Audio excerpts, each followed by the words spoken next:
Hello everyone and welcome back to Latasha Hewitt Homes. We are back in the kitchen and today I'm working on kind of organizing some of the food products in our cabinets and our pantry. I really wanted to take advantage of using some of these containers and different organizational things that I've seen others use, and so fortunately our Dollar Tree did have, because I haven't found them since, did have some of these containers that a lot of people were talking about, which they're great. They were only $1.25 and they really seal things in, keep it fresh, and it has this pour sprout here, which is great. So here we have the rice. So this is something that I keep inside the cabinet. We do have some of rice on the countertop because of how frequently we use rice.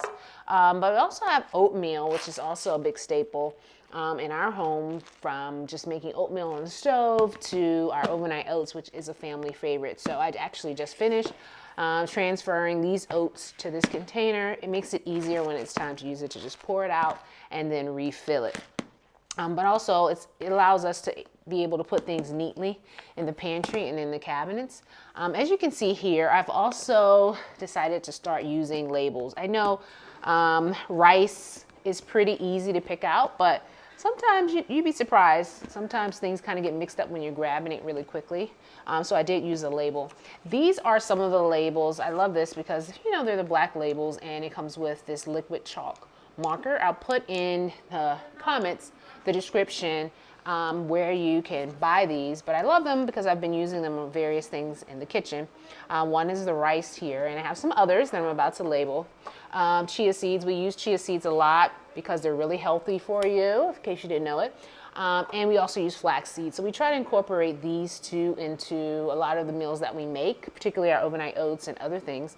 So I do need to create labels for them, which we're going to do now. I love this. Now, I don't know about you guys. I mean, I'm pretty satisfied with my penmanship, so I think this will be fine. But I just like, it gives it an easy touch, especially when you have kids, to be able to figure out what's in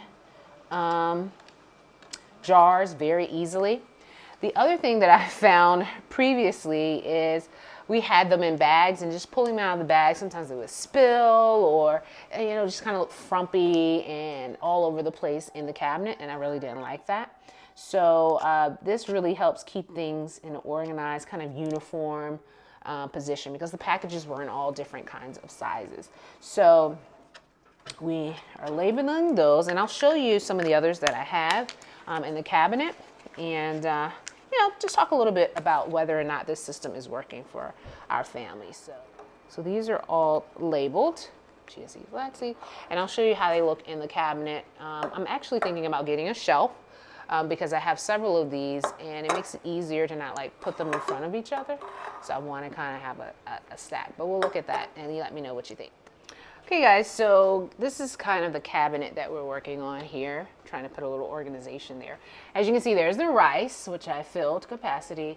That's where I keep the sugar, the cornmeal, and the flour. There's some reserve up top, and there's a lot of room up there, which is where I'll probably put like the things that are left over if I can't fill up these containers. But down here is the area where, you know, I was telling you I was working on with the flaxseed and the chia seeds. I really thinking I need one of those two-tier things that these can kind of be on top of each other. So I'm gonna pick up one of those. All of these cute little containers I purchased at the Dollar Tree, as well as these two canisters. So actually all of these. So these containers, as well as these small containers here, I purchased at the Dollar Tree. So this holds like the brown sugar back there, the chocolate chips, the chia seeds and stuff. That makes it easier for everybody to just kind of take down and spoon out and put back. The goal was to get rid of all of those bags of things that were just kind of cluttered.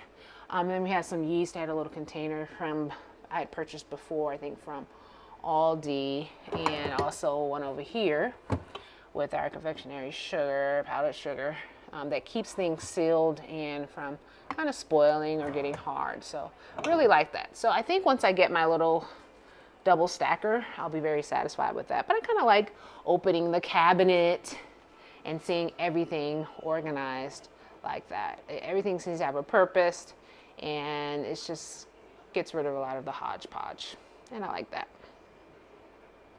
Okay, we are still talking about kitchen organization because oftentimes the kitchen is where we spend a majority of our time, not just as homemakers, but also our children and other members of the family. My children are very independent and making a lot of meals, and so for me, I feel better knowing that things are in their proper place, but also teaching them how to put things back as they should. For instance, this is our storage container cabinet. So that means anything that you're taking for lunch, anything that you're storing like overnight, such as overnight oats or leftover food from dinner, all those containers are stored here with their tops on them. I got rid of a lot, as I shared in another video, and this is the capacity that we're going to stay at. We're not adding anything. If anything, we're going to subtract. But we got everything that we need based on how we eat as a family. Like I said, this is for leftover food. This is for like lunch meals, all of these things. This is even something like for sauces. If we have something we want to take, we have little ones that can put like sour cream, ketchup, or whatever, or even like syrup, anything that you need to take on a go, we have a container for it. And the tops are on it. No one has to look for a top or figure out where anything is. I advise you, if you're trying to become a minimalist, the same thing here with the cups. These are kind of our takeaway cups, things that you travel with, the drinks that you're taking out of the house. Everything is here. This is kind of like our to-go cabinet. This is the capacity where we want to stay. No adding, only subtracting allowed, okay? But this has worked out really well. And one other thing about minimalism is being realistic about the needs of your particular family and making sure you have absolutely what you need and nothing more, because it's easier to get to things when there's less to choose from. I just live by that. When there's fewer options, it's easier to get to the things that you really want. So this works out great in terms of our kitchen organization. I have another area that I wanted to show you now because I know it's a really tough area for a lot of people in their homes. And I just kind of wanted to show you how we tackled it on ours. Okay, so drum roll, guys. I'm about to reveal our junk drawer. Ta-da! That's right. I was so anxious to clear things out of it that I don't even have a before video. I have to check to see if I can find one. But this is what I've pared it down to, like the junk drawer. I got these 2 plastic containers from Dollar Tree, which I want to get some more.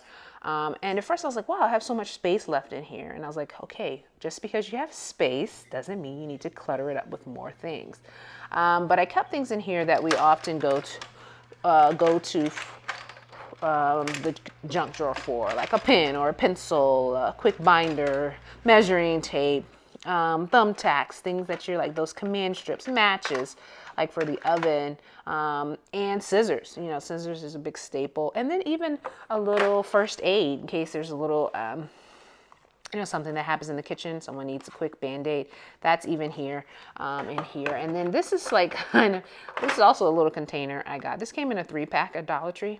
But this is actually to hang Christmas lights. I had a lot of them, and I said, let me just put those in here. I'll always know where they are, and it's not cluttering up space. And so we have the tape in here, pretty much everything that we need. And I've gotten rid of this stuff for like, I don't know, it's been weeks since I kind of cleaned out the drawer, and I haven't missed anything in there. If anything, I could easily say, oh, the scissors are here, the tape is there, grab a pen out of there, and people can find what they need quickly. So, this whole junk drawer philosophy doesn't always have to be junky.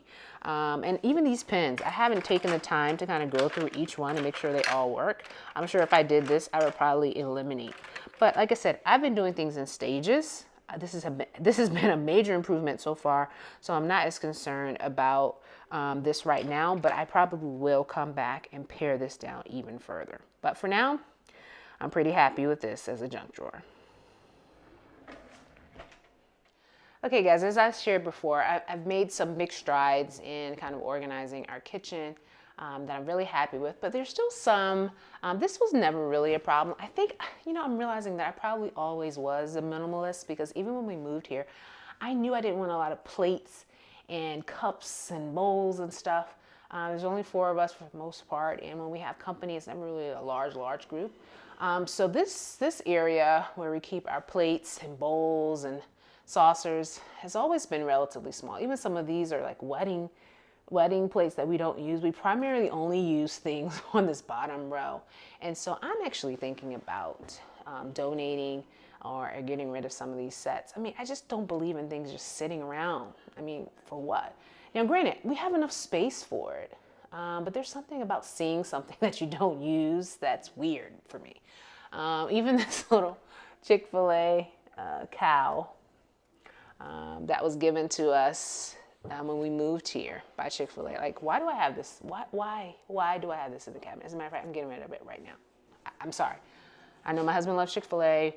We could do some good shakes or fries, but why do I have that cow in my cabinet? You know what I mean? So I'm literally throwing it away right now. And already I feel better about not having to see that cow and question why I have it in my cabinet.